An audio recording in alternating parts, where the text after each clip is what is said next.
ਜਦੋਂ ਗੁਰਤਾ ਗੱਦੀ ਪੰਚਮ ਪਾਤਸ਼ਾਹ ਜੀ ਨੂੰ ਬਖਸ਼ਿਸ਼ ਕੀਤੀ ਗਈ ਤੇ ਵੱਡੇ ਭਰਾਤਾ ਪ੍ਰਿਥੀ ਚੰਦ ਨੇ ਵਿਰੋਧ ਕੀਤਾ। ਪਹਿਲੇ ਅੰਮ੍ਰਿਤਸਰ ਦੇ ਚੌਧਰੀਆਂ ਨੂੰ ਜਾ ਕੇ ਫਰਿਆਦ ਕੀਤੀ ਕਿ ਗੱਦੀ ਦੇ ਉੱਤੇ ਮੇਰਾ ਹੱਕ ਹੈ, ਮੈਂ ਵੱਡਾ ਭਰਾ ਹਾਂ, ਮੈਨੂੰ ਦਿਵਾਈ ਜਾਏ।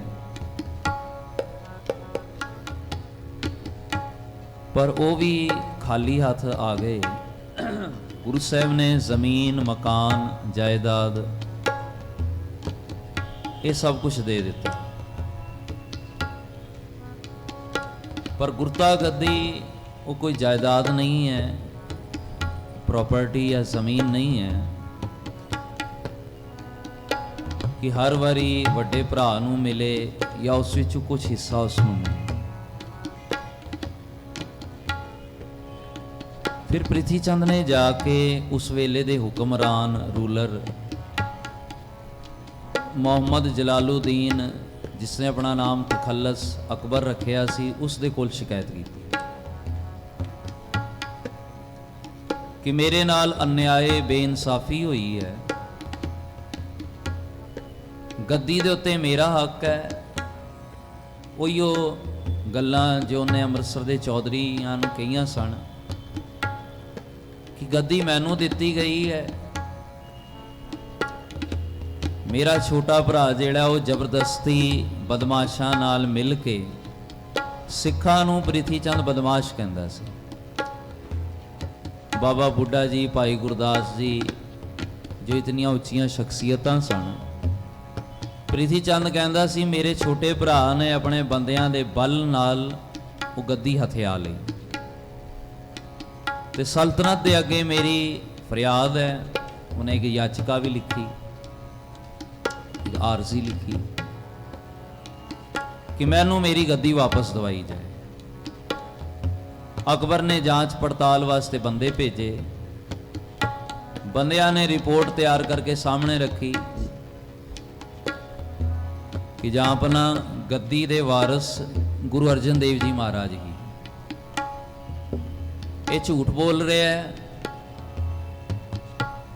जैसा गुरु रामदास जी महाराज ने उचित समझिया, ठीक समझिया, उस तरह होया। तो वो पिछला इतिहास भी लिख के लियाए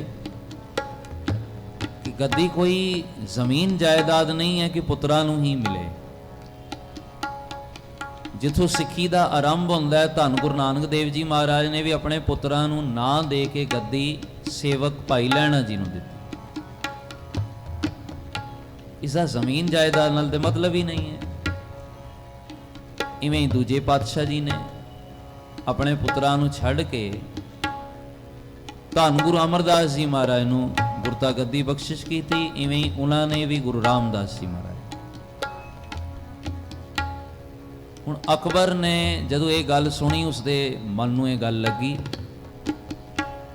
अकबर ने वो जिहड़ी याचिका सी ना खारिज कर दी, रिजेक्ट कर दी।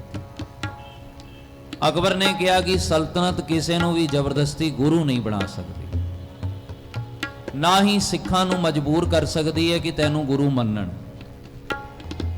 जे तेरे नाम दे नाल गुरु ला भी दईए तां भी सिखां ने ते गुरु दा ही हुक्म मनना है। ते गुरु ने गुरु अर्जन देव जी नूं ही गुरता गद्दी बख्शिश की।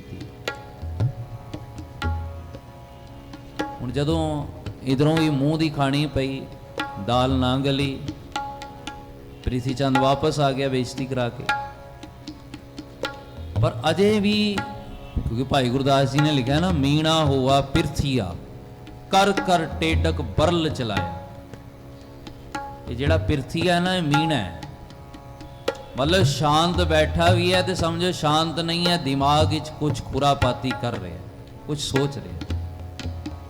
इहदी खामोशी दे पिछे भी एक खतरा है। जिवें तूफान खामोश होंगे, तूफान तो पहले जिवें एक खामोशी सन्नाटा होंदा ना, बंदा सोचता है कि शायद तूफान थम गया है। प्रिथी चंद अगर कोई थोड़ा जिहा समय का अंतराल लैंदा, कोई गैप पांदा ना, तो समझो बड़ी भारी चाल सोच रहे। ये नहीं है कि वो ठंडा होके बह गए। ਪ੍ਰੀਤੀ ਚੰਦ ਕਹਿੰਦਾ ਅੰਮ੍ਰਿਤਸਰ ਦੇ ਚੌਧਰੀਆਂ ਕੋਲ ਸ਼ਿਕਾਇਤ ਕੀਤੀ ਤਾਂ ਨਹੀਂ ਦਾਲ ਗਲੀ। ਹੁਣ ਵਕਤ ਦਾ ਰਾਜਾ ਪੂਰੇ ਭਾਰਤ ਦੇ ਜਿਸ ਦਾ ਹੁਕਮ ਚੱਲਦਾ ਉਸ ਕੋਲ ਵੀ ਨਹੀਂ ਗੱਲ ਜਾ ਕੇ ਮੇਰੀ ਮੰਨੀ ਗਈ। ਹੁਣ ਕਹਿੰਦਾ ਖੁਦ ਇੰਤਜ਼ਾਮ ਕਰਨਾ ਪੈਣਾ। ਹੁਣ ਪ੍ਰੀਤੀ ਚੰਦ ਉਹ ਕਦਮ ਚੁੱਕਣ ਜਾ ਰਿਹਾ ਹੈ। ਪ੍ਰੀਤੀ ਚੰਦ ਨੇ ਠਾਣ ਲਿਆ ਗੁਰੂ ਅਰਜਨ ਦੇਵ ਜੀ ਦਾ ਕਤਲ ਕਰਾਉਣਾ, ਖਤਮ ਕਰਵਾਉਣਾ। ਤੇ ਇੱਕ ਫੌਜਦਾਰ ਹੈ, ਉਸ ਦਾ ਨਾਮ ਆਇਆ ਸੁਲੀ ਖਾਨ। ਇਹ ਜਿਹੜਾ ਅਸੀਂ ਸ਼ਬਦ ਪੜ੍ਹ ਰਹੇ ਹਾਂ ਇਸ ਵਿੱਚ ਵੀ ਆ ਰਿਹਾ ਸੁਲਹੀ ਤੇ ਨਾਰਾਇਣ ਰਾਗ। ਗੁਰਬਾਣੀ ਦੇ ਅੰਦਰ ਕਈ ਸ਼ਹਿਰਾਂ ਦਾ ਵੀ ਨਾਮ ਆਉਂਦਾ ਹੈ, ਕਈ ਸ਼ਖਸੀਅਤਾਂ ਦਾ ਵੀ ਨਾਮ ਆਉਂਦਾ। ਜਿਵੇਂ ਕਾਂ ਉੜੀਸੇ ਮਜਨ ਕੀਆ, ਉੜੀਸਾ ਇੱਕ ਸ਼ਹਿਰ ਹੈ। ਭਗਤ ਨਾਮਦੇਵ ਜੀ ਜ਼ਿਕਰ ਕਰਦੇ ਹਨ, ਗਿਆ ਪਿੰਡ ਭਰਤਾ ਬਨਾਰਸ ਅਸ ਬਸਤਾ। ਬਨਾਰਸ ਤੇ ਗਿਆ ਬਿਹਾਰ ਵਿੱਚ, ਬਨਾਰਸ ਕਾਸ਼ੀ, ਬਹੁਤ ਬਰਸ ਤਪ ਕੀਆ ਕਾਸ਼ੀ, ਜਿਹਨੂੰ ਸ਼ਿਵਪੁਰੀ ਵੀ ਕਹਿੰਦੇ ਹਨ। ਸਗਲ ਜਨਮ ਸ਼ਿਵਪੁਰੀ ਗਵਾਇਆ। ਇਹ ਜਗ੍ਹਾਵਾਂ ਹਨ, ਨਾਉਨ ਸਨ। ਹਰ ਕਾ ਸੰਤ ਮਰੈ ਹੜੰਬੈ ਤਾਂ ਸਗਲੀ ਸੈਣ ਤਰਾਈ। ਹੜੰਬਾ ਵੀ ਇੱਕ ਜਗ੍ਹਾ ਬਨਾਰਸ ਦੇ ਨੇੜੇ ਹੈ, ਇਹਨੂੰ ਮਗਰ ਵੀ ਕਹਿੰਦੇ। ਮਰਨ ਪਿਆ ਮਗਹਰ ਕੀ ਬਾਸੀ। ਤੇ ਸ਼ਖਸੀਅਤਾਂ ਦੇ ਵੀ ਨਾਮ ਆਉਂਦੇ ਹਨ, ਜਿਵੇਂ ਜੈਸੀ ਮੈਂ ਆਵੇ ਖਸਮ ਕੀ ਬਾਣੀ ਤੈਸੜਾ ਕਰੀ ਗਿਆਨ ਵੇ ਲਾਲੋ। ਇਹ ਲਾਲੋ ਭਾਈ ਲਾਲੋ ਜੀ ਦਾ ਨਾਮ ਹੈ। ਬਾਬਰ ਦਾ ਨਾਮ ਵੀ ਆਇਆ, ਬਾਬਰ ਬਾਣੀ ਫਿਰ ਗਈ ਕੋਇਰ ਨਾ ਰੋਟੀ ਖਾਏ।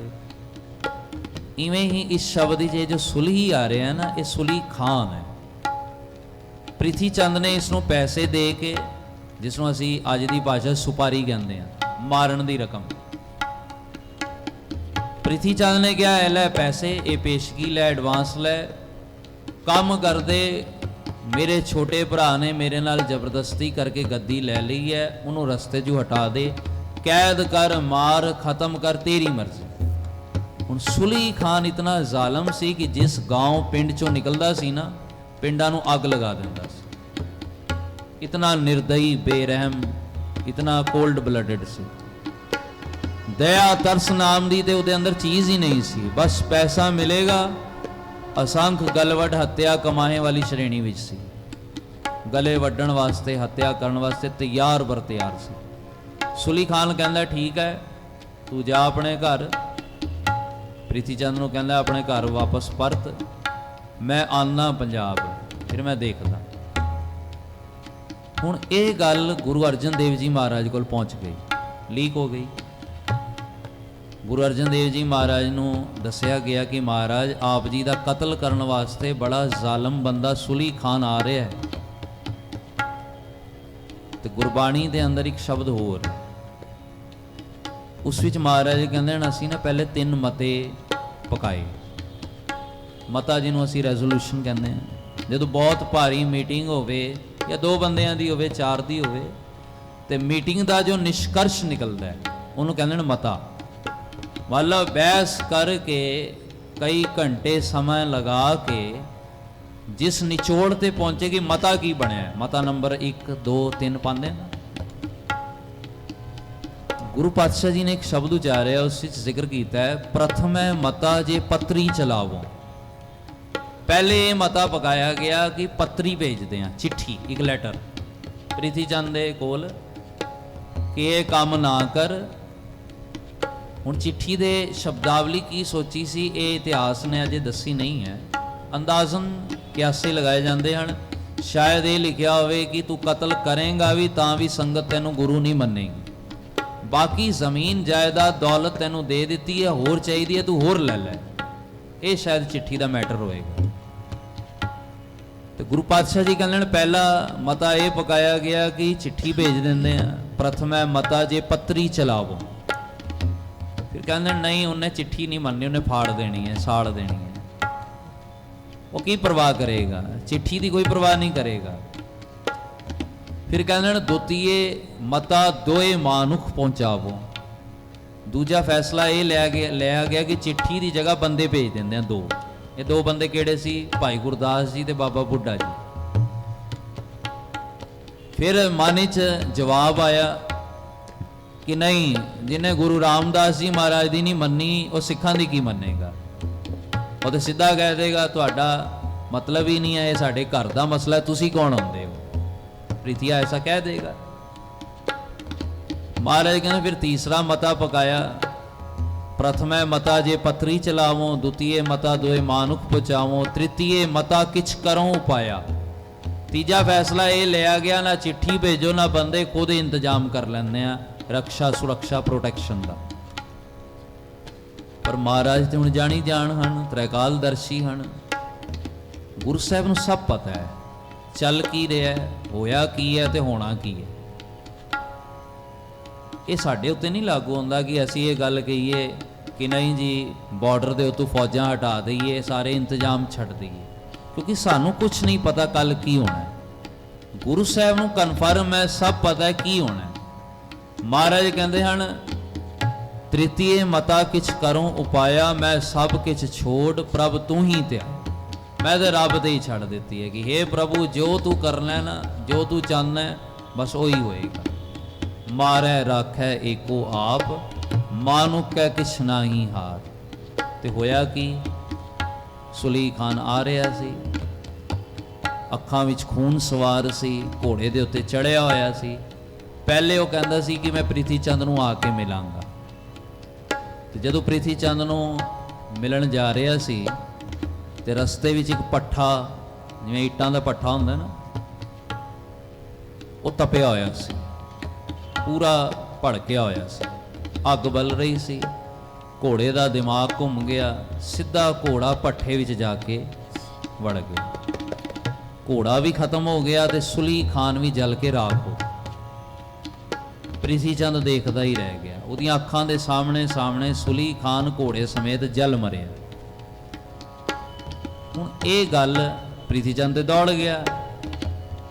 हुण ये गल गुरु साहब दे कोल पहुंची ते गुरु पातशाह जी ने इस घटना दे बाद ये शब्द उचारे, पहले नहीं उचारिया।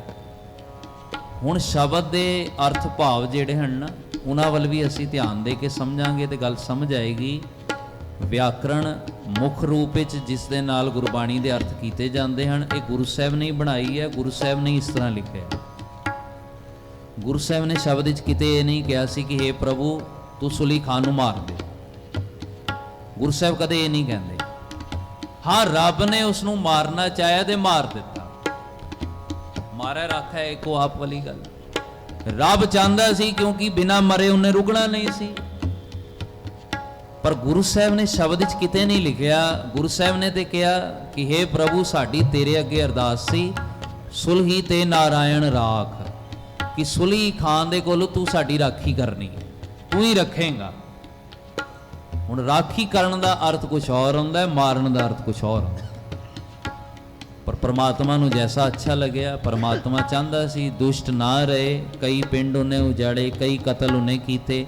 गुरु साहब दे कतल तो बाद पता नहीं कितने कतल होर करदा, जो उहदा मनशा सी, जो उन्हें सोचिया होया सी। महाराज ने शब्द उचारिया सुलही ते नारायण राख।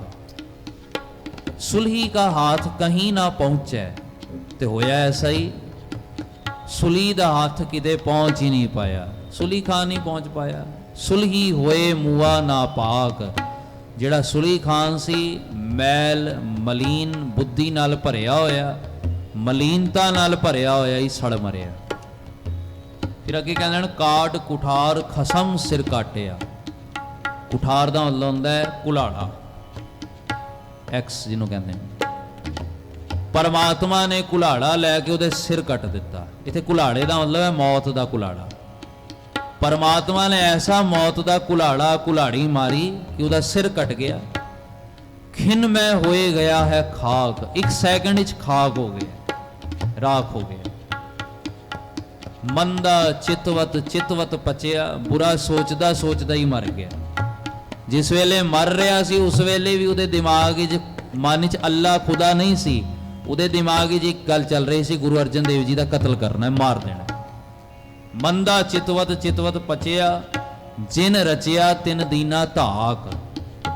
कई सज्जन इहदा अर्थ यह करते हैं कि जिस परमात्मा ने बनाया सी उसने भट्ठे च धक्का दे दिता। प्रोफैसर साहिब सिंह जी ने इहदा अर्थ धाक दा अर्थ धक्का ही है। उन्होंने ये किया है कि जिस प्रभु ने उसनों बनाया सी लोक तू परलोक वाल धक्का दे दिता कि चल अगे। गल दोनों अर्थां विच एक ही आ रही है कि मौत वाल लै गया परमात्मा। भट्ठे विच भी मौत ही होई, लोक तू परलोक जाना भी मौत ही हुंदा है। जिस रब ने रचिया सी उस रब ने धक्का दे दिता। फिर की होया? पुत्र मीत धन किछू ना रहे हो। पुत्र जिन्हां वास्ते उन्हें ये पैसा कमाने वास्ते जिहड़ी चाल चलना चाहता सी, हुण सुली खान वास्ते पुत्र भी ना रहे, मीत मित्र भी ना रहे। मित्रां विचों एक मित्र सी प्रिथिया, हुण उहदे नाल भी रिश्ता टुट गया। धन जिहड़ा उन्हें पैसा लिया सी मारन दा, सुपारी लई सी, ना औलाद वास्ते कोई रिश्ता बचिया, ना औलाद नाल रिश्ता रहा, ना मित्रां नाल, सारियां नूं ही छड़ गया। छोड़ गया सब भाई साग भरावां नूं भी, रिश्तेदारां नूं भी ये सुली खान छड़ के चला गया। ते अखीरली लाइन च महाराज कहंदे कहो नानक तिस प्रभ बलिहारी जिन जन का कीनो पूरन वाग। मैं उस प्रभु तू कुर्बान जाना जिसने अपने सेवक की अरदास सुनी। सेवक की अरदास ये सी कि राखी कर, प्रभु की मर्जी उसनूं मारन दी सी। हुण प्रिथी चंद अजे भी शांत नहीं होंदा,